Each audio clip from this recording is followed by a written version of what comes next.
मैं आपके लिए एक सच्ची घटना पर आधारित कहानी लेकर आया हूँ और मुझे पूरी उम्मीद है कि यह कहानी आपके दिल को छूकर ज़रूर निकलेगी। तो आपका ज़्यादा वक्त ना लेते हुए मैं इस कहानी को शुरू करता हूँ। एक बार की बात है, एक बार एक अध्यापक एक संपन्न परिवार के शिष्य के साथ कहीं जा रहे थे तो उस शिष्य को कुछ मजाक सूझी क्योंकि उसको रास्ते में किसी गरीब मजदूर के जूते दिखाई दिए। उसने अध्यापक से कहा, गुरुजी, अगर हम इन जूतों को छुपा दे तो कितना मजा आएगा। अब उसको तो मजाक सोच रहा था, लेकिन गुरुजी ने कहा कि नहीं, गरीब इंसान के साथ इस तरह का भद्दा मजाक करना ठीक नहीं है। उसने कहा, क्यों ना हम इन जूतों में सिक्के डाल दे और देखें इसका इस गरीब मजदूर पर क्या प्रभाव पड़ता है। उसने ऐसा ही किया। जैसे ही मजदूर अपना काम करके लौटा और उसने एक पाँव अपने जूते में डाला तो उसको कुछ कठोर सा महसूस हुआ। उसने अंदर हाथ डाला तो उसको कुछ सिक्के दिखाई दिए। वो थोड़ा आश्चर्य में पड़ गया।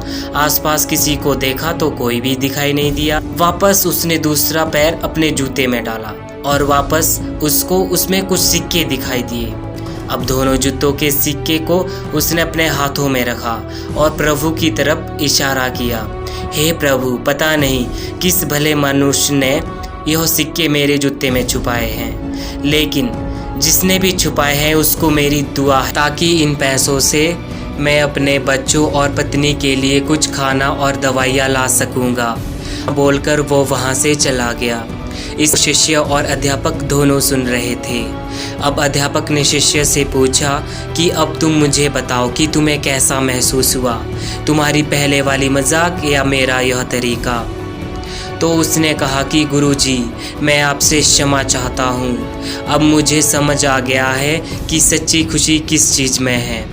जब हम किसी की मजाक उड़ाते हैं तो हमें कुछ पल का आनंद मिलता है, लेकिन इससे हमें बद्दुआ मिलती है। लेकिन अगर हम किसी की मुश्किल परिस्थिति में मदद करते हैं और जिसकी भी हम मदद करते हैं उसको भी पता नहीं कि हमने उसकी मदद की है, लेकिन अंदर ही अंदर हमें पता है कि हमने उस इंसान की मदद की है, यही सच्ची खुशी है।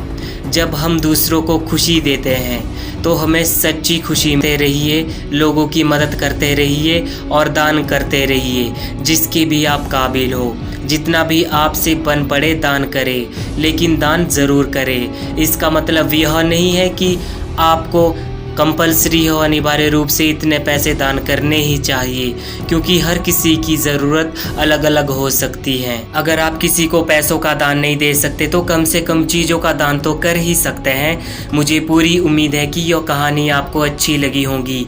आपका कीमती समय देने के लिए दिल से शुक्रिया। जय हिंद, जय भारत।